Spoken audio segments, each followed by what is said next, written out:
Thank you, Maria, for meeting with me to discuss Global Village School and hopefully the positive impacts that your enrollment, having your children enrolled with us, have brought to your family. Thank you. It is a pleasure for me. Thank you for the invitation. Yes. So during which years did your children attend Global Village School, and which grade levels were your children enrolled in?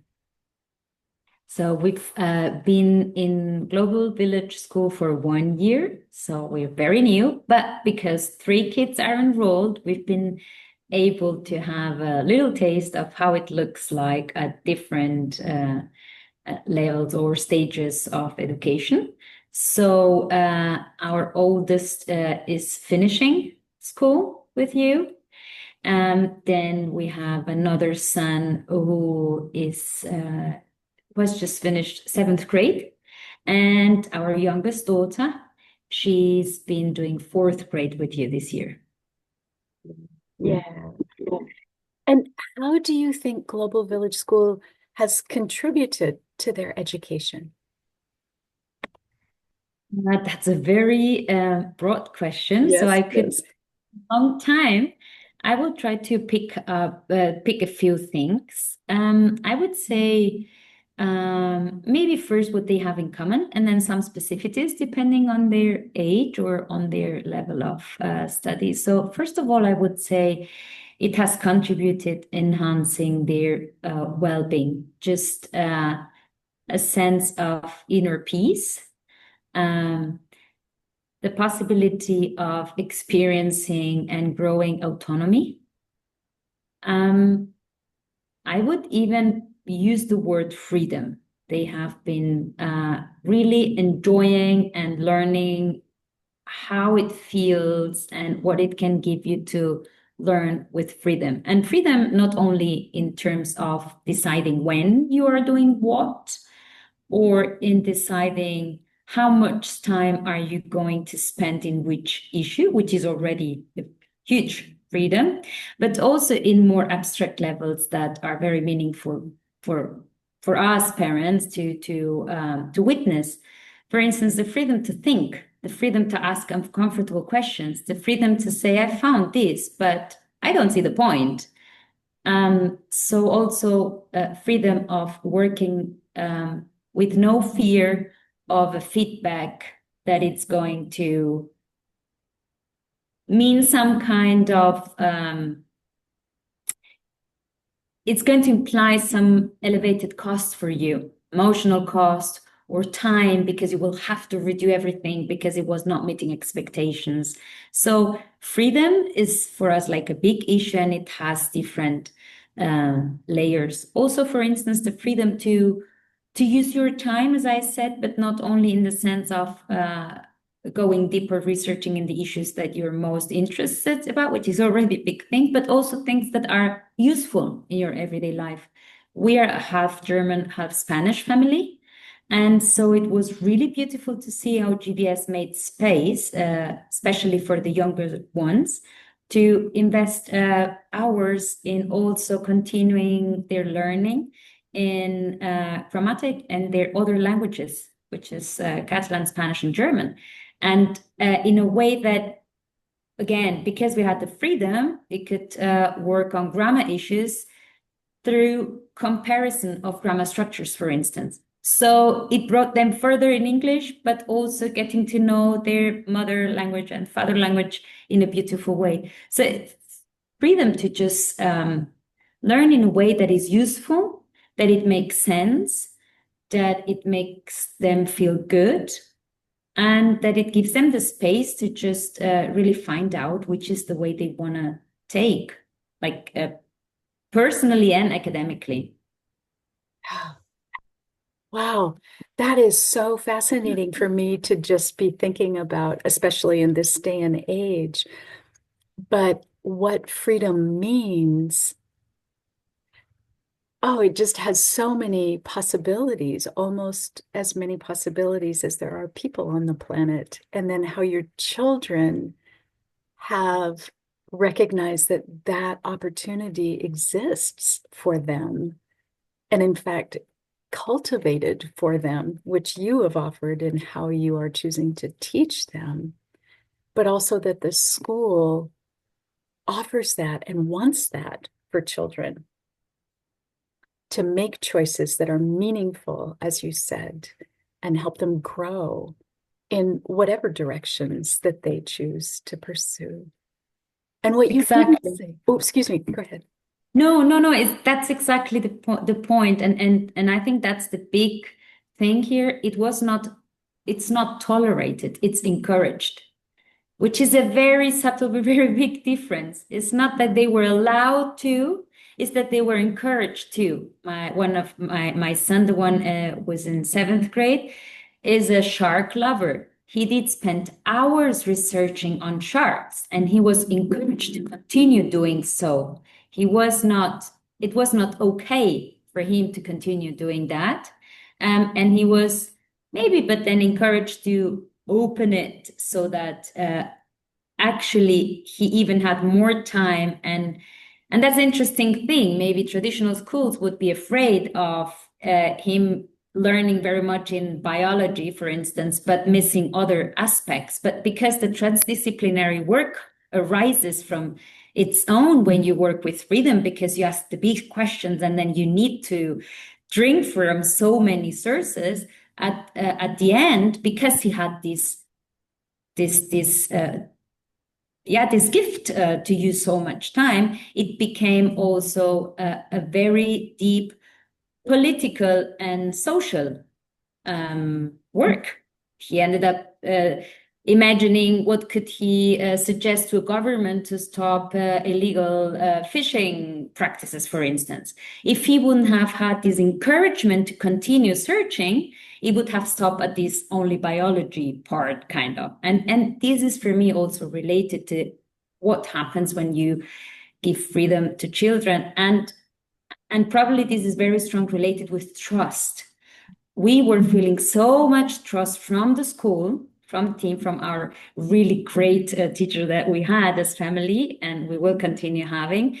And these arrives to the kids. They sense it, and so they kind of start getting self-confidence, saying, no, no, the questions I'm asking are meaningful. So yeah, I already said that's a big question, Patricia. Yeah, and you answered it so beautifully with such perfect examples too from your family. Yeah, trust, and so not only as you just described so beautifully, the external trust coming from your Global Village teacher and the school in general, but then the children can integrate that and know the truth of that and then can continue to grow in trusting themselves as Yeah. they continue to mature. Oh, what a gift. Oh, what a beautiful answer. Thank you. Wow. Well, that's the practical part of, this very common sense of there are no stupid questions, just stupid answers or something like that. That's transcultural. But I think I've heard that in different places in the world, so there must be some wisdom there. But then to apply it in formal education systems, it is an art. Like how do you trust the process if you have to guarantee certain learnings at the end? And for me, this year was beautiful to see it does work, and it does. It will always have a surprise, but not in terms of how much they learn, but what they learn, which is for me the real meaning of accompanying the learning, is that you cannot plan it completely aforehead. You can plan, like 2 or 3 things that you would like them to know, but the rest, that's a surprise. And so that's why their questions are never wrong. And that's a space that GVS has given us for them to ask the questions. Well, in a way, you've already sort of answered this next question, but I'm just so curious where you're going to go with it because I have a feeling you're going to reveal some other wonderful aspects of education in your family. So, what do you really enjoy about parenting and teaching your children with GVS? No, that's a beautiful question. Um, For me and for my husband, who has also been taking part, we distributed a little bit the roles. I was taking most of the projects, but he did take some projects as well.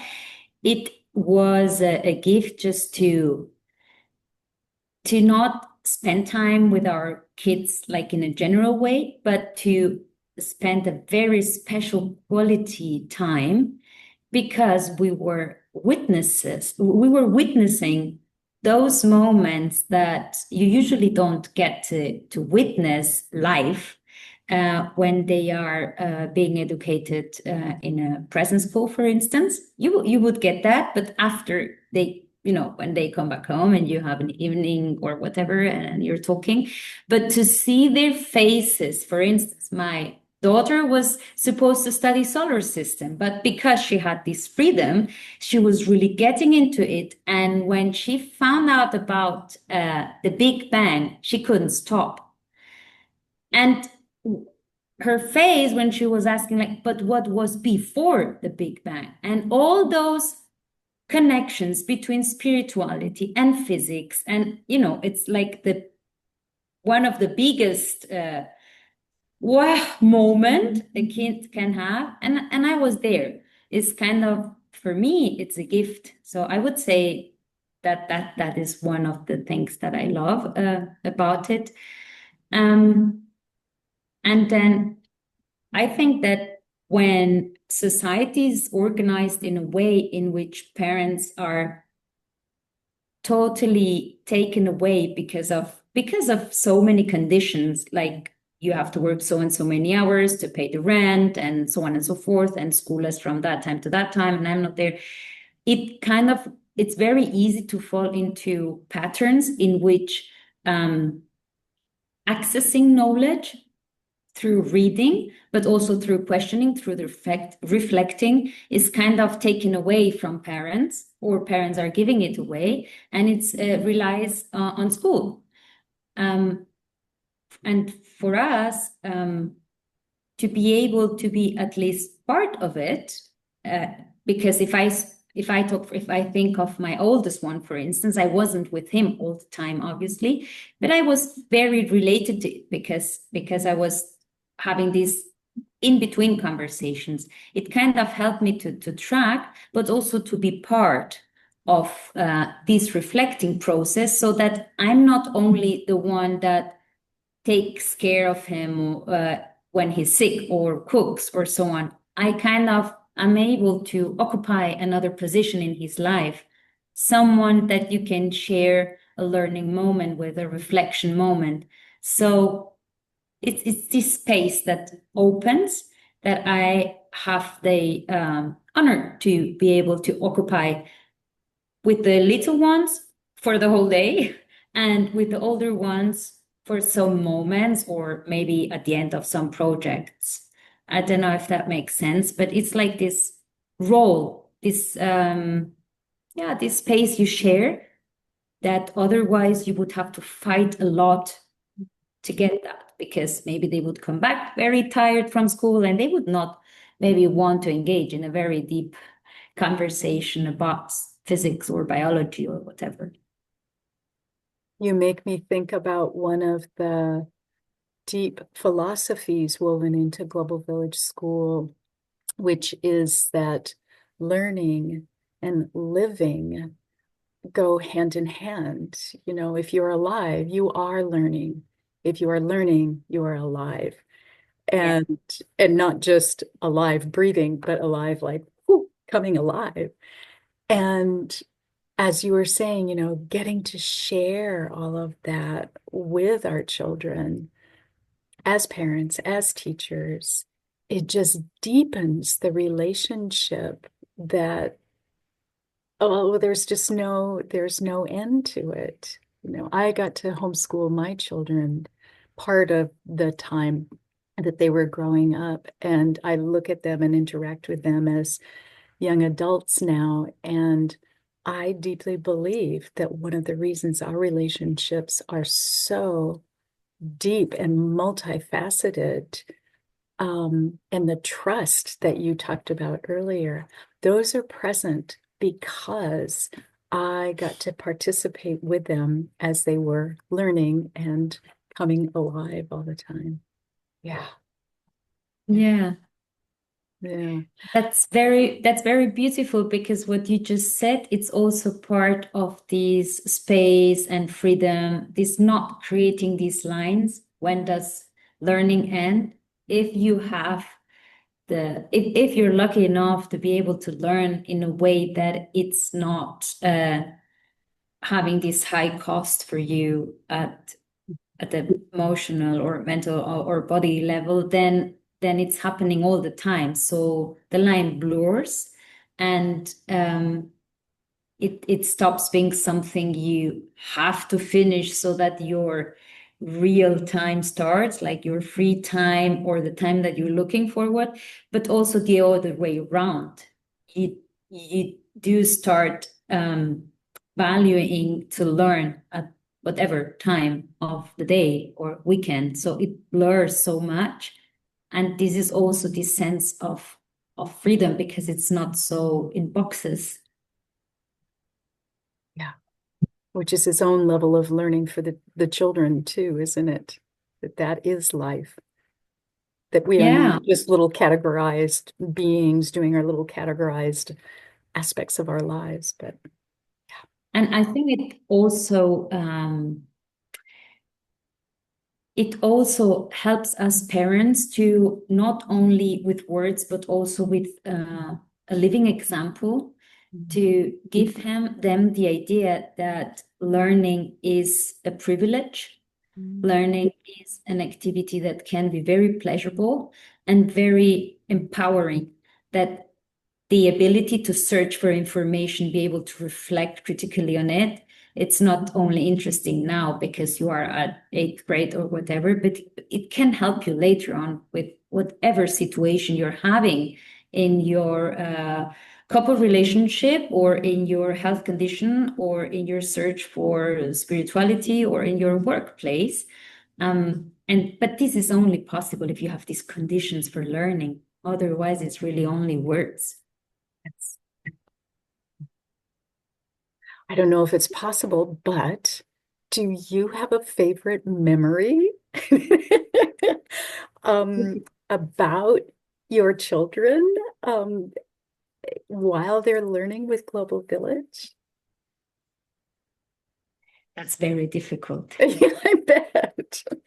So many. Also because it's the three of them, and Hmm. I'm thinking, I don't know about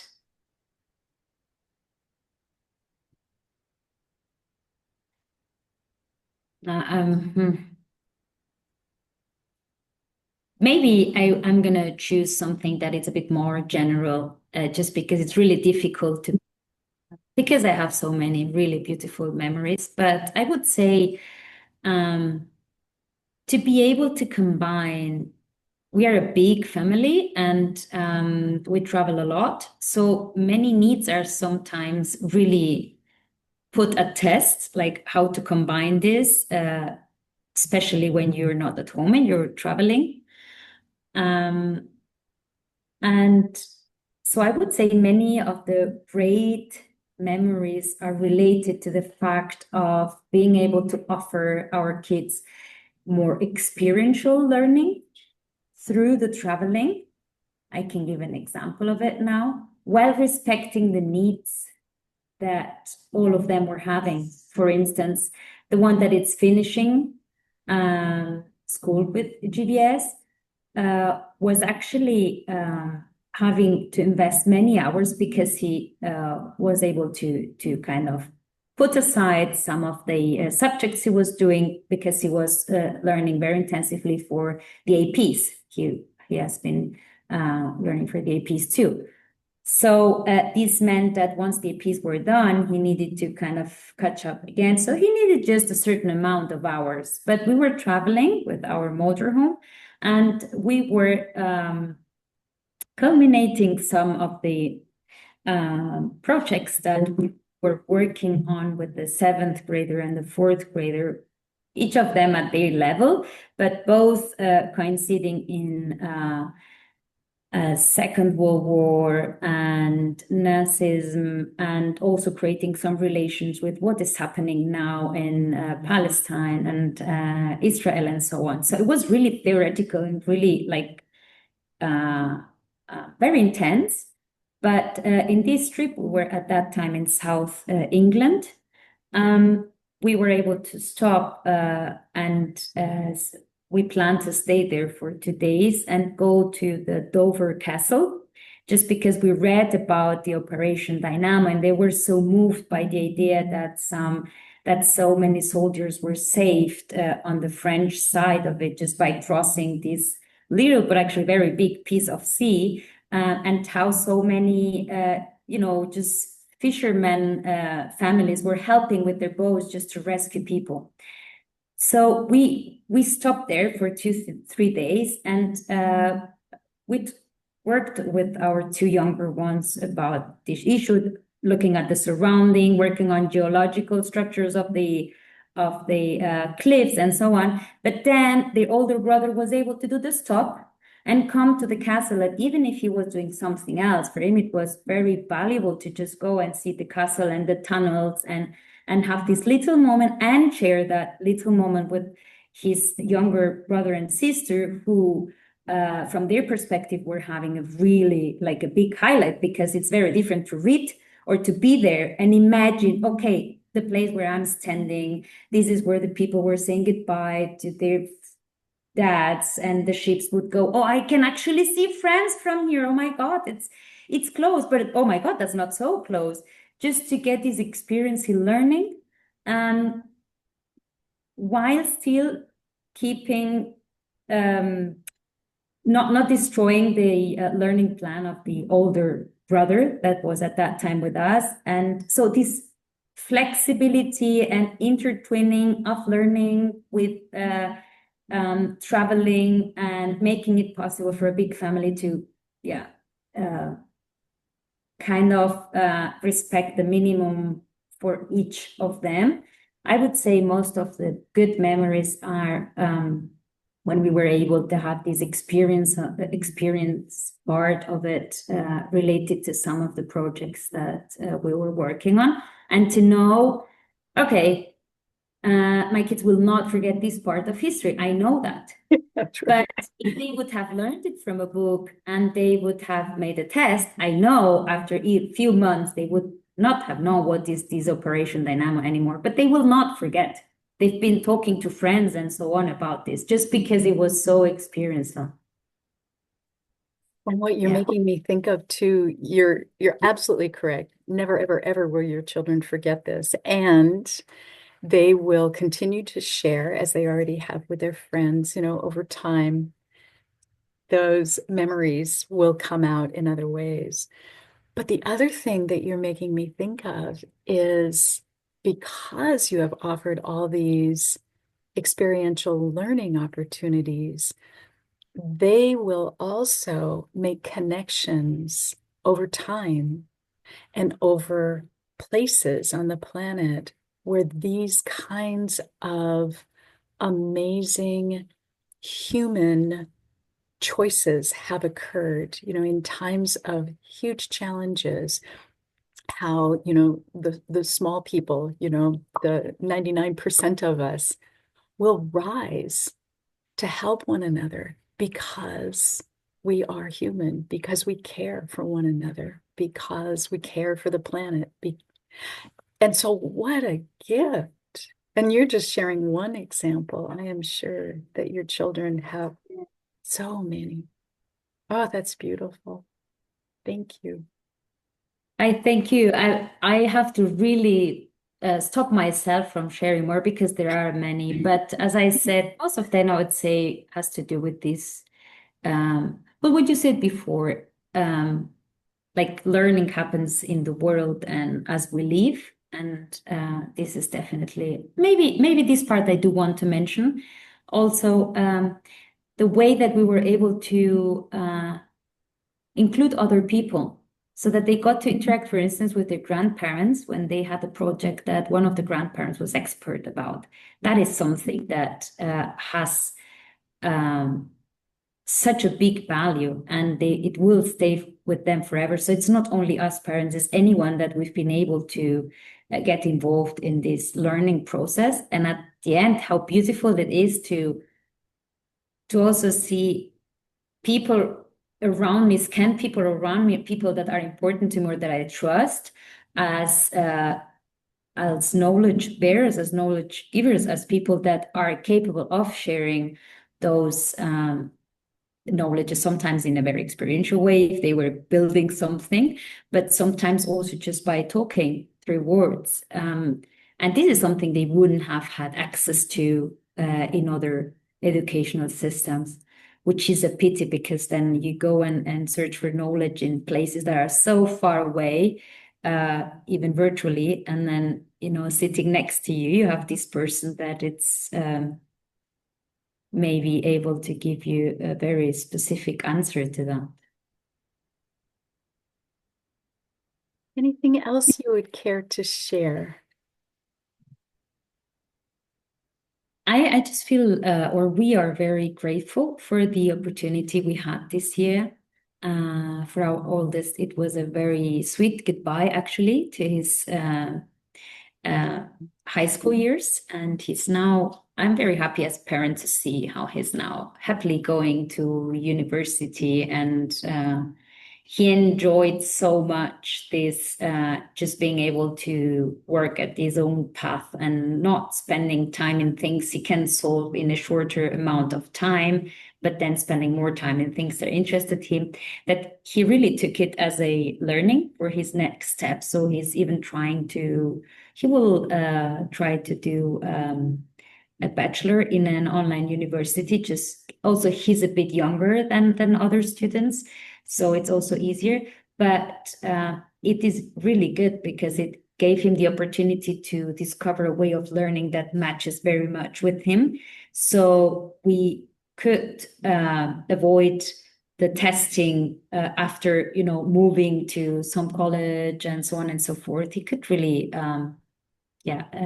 find out that this way of working is very suitable. In his case, for instance, is a lot about effectivity. So just to mention another thing, that it has not to do with political ideas, which he's definitely very happy about. So peace, diversity, like these very few but very important principles, but also effectivity, just maybe to mention another word in case a family that is thinking of joining GVS and listens to that. I think that's a very important thing for people that are not like that, get nervous, kind of just waiting for things to pass so that the interesting thing comes. And for the other two, I'm just so grateful to see at a young age how in a very short period of time, because it's only a year, so many things can get unveiled about their character, about their what they need, about what they are very good at what they are not good at, but they don't need to be afraid of it, and how they learn to cope with it. So it's just a safe space, but not a safe space in which nothing happens, but one in which I repeat myself, but that's how I see it.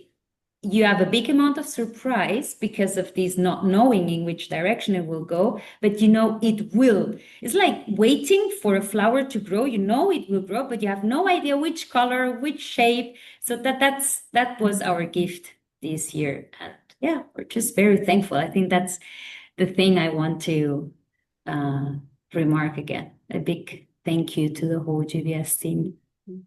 Thank you, Maria. That image you've left us with of the analogy of the flower, you know it will bloom, Yes. and trust that it will, and it will be more beautiful than one could have ever anticipated. Oh, that's lovely.